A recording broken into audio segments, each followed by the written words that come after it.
तो चलते हैं तत्पुरुष समास की ओर। पहले तत्पुरुष समास की विशेषताओं को पढ़ते हैं।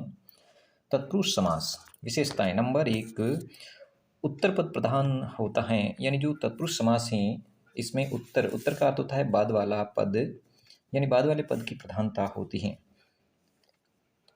प्रायीण उत्तर पद प्रधान, यानी उत्तर यानी बाद वाला जो पद है वो प्रधान होता है। उत्तर पदार्थ प्रधान तत्पुरुष है, यानी उत्तर अर्थात बाद वाला जो पद या पदार्थ होता है, जो बाद वाले पद का अर्थ है वो क्या होता है, मुख्य होता है, प्रधान होता है। उसी के आधार पर हम तत्पुरुष समास का निर्धारण करते हैं।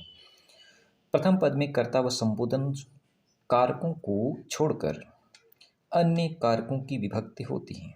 यानी जो पहला पद होता है तो उस पहले पद में प्रथमा और संबोधन दोनों को छोड़ करके द्वितीया से लेकर के सप्तमी तक कारकों का प्रयोग होता है, अर्थात उनकी विभक्तियों का प्रयोग होता है।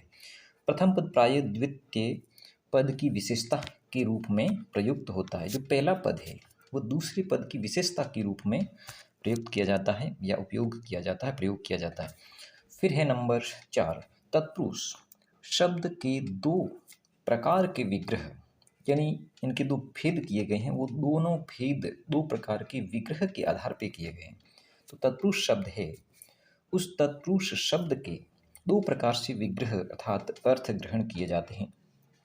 पहला है तस्य पुरुषः, यानी समास विग्रह हो गया तस्य पुरुषः, यानी उसका पुरुष या उसका आदमी। तत्पुरुषः यानी समस्त पद हो गया तत्पुरुषः। दूसरा जो विग्रह है वो सह पुरुष, यानी वह पुरुष। तत्पुरुष यानी वह पुरुष, यानी तत्पुरुष समास के दो प्रकार के विग्रह है। तस्य पुरुषः सह पुरुषः, यानी दोनों में भिन्नता क्या है।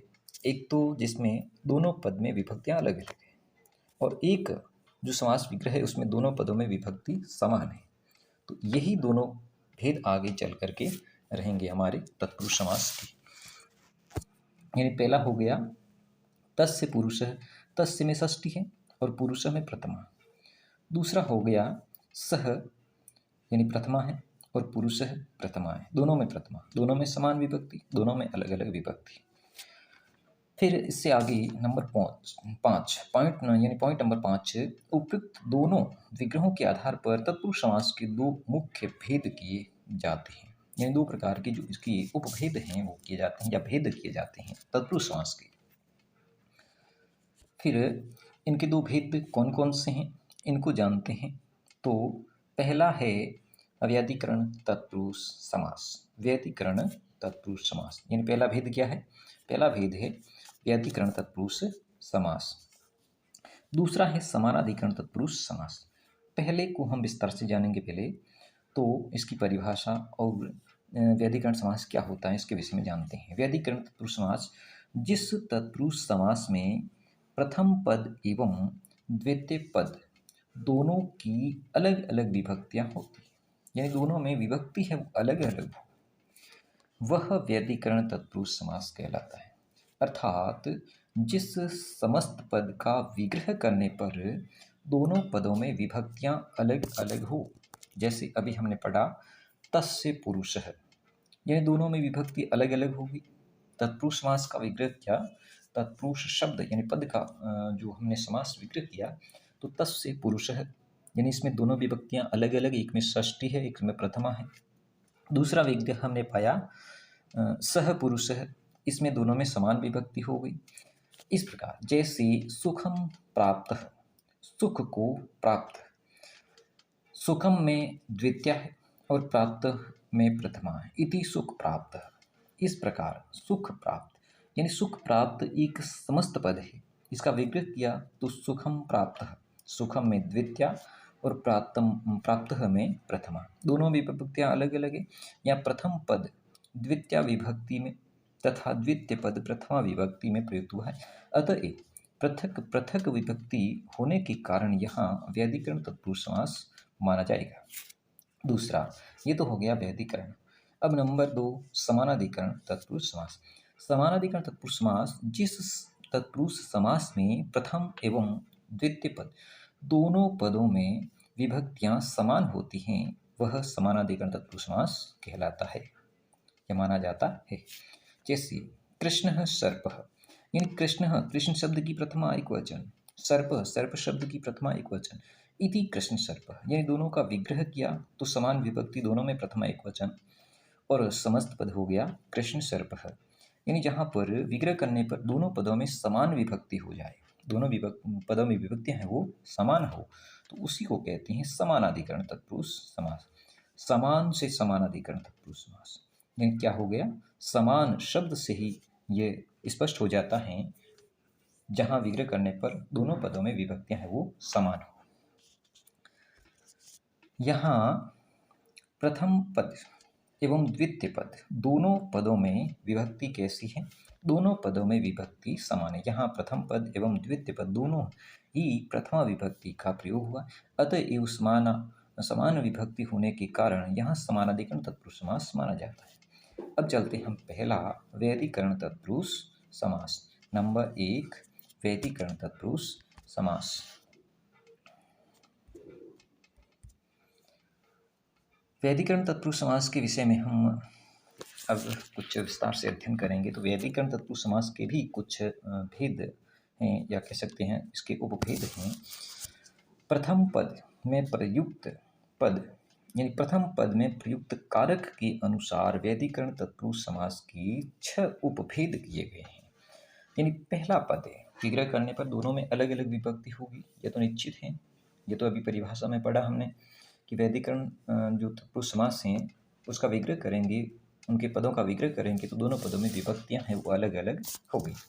तो पहले पद में जो विभक्ति होगी उसी के अनुसार वैधिकरण समास का निर्धारण होगा।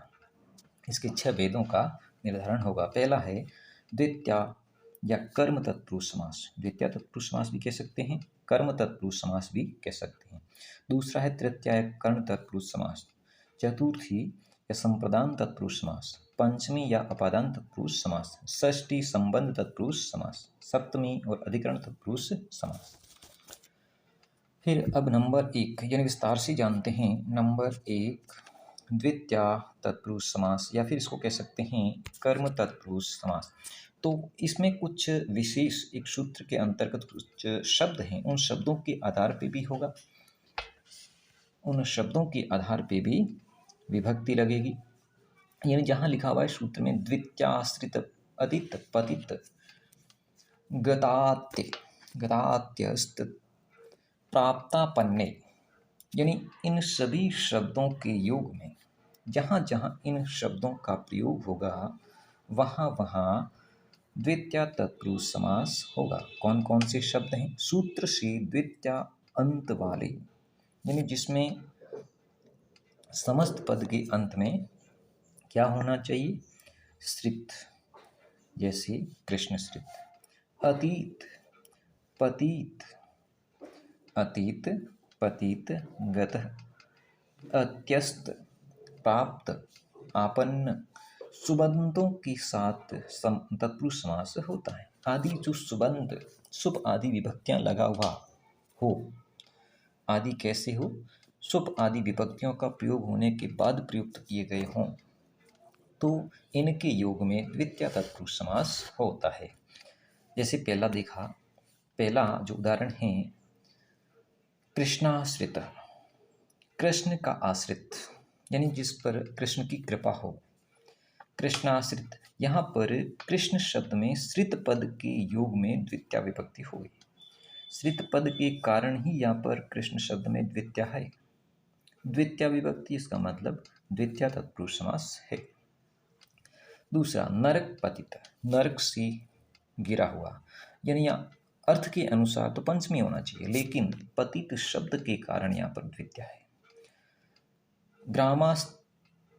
ग्रामात्यस्त यानी ग्रामम अत्यस्त, अत्यस्त शब्द के कारण ही यहाँ पर ग्राम शब्द में द्वितीया विभक्ति का प्रयोग हुआ है। संदेहापन, संदेहम आपन, यानी आपन शब्द के कारण यहाँ पर द्वितीया हुई है संदेह शब्द में, संदेहम। दुखातीत, दुखम आतीत, यानी दुखम दुख शब्द में द्वितीया हुई है अतीत शब्द के कारण।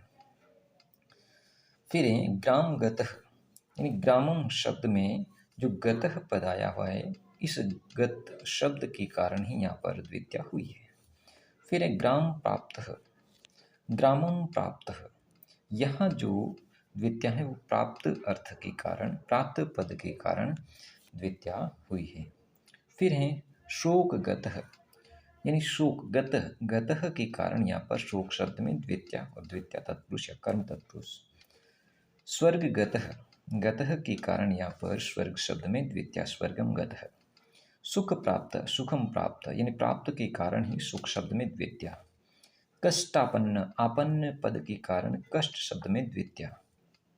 कृष्णाश्रित, कृष्ण का आश्रित कह सकते हैं, कृष्णम, यानी कृष्ण का षष्ठी होनी चाहिए, लेकिन आश्रित पद के कारण यहाँ पर द्वितीया। इस प्रकार हमने द्वितीय तत्पुरुष समास, द्वितीया तत्पुरुष या फिर कर्म तत्पुरुष कह सकते हैं, इसके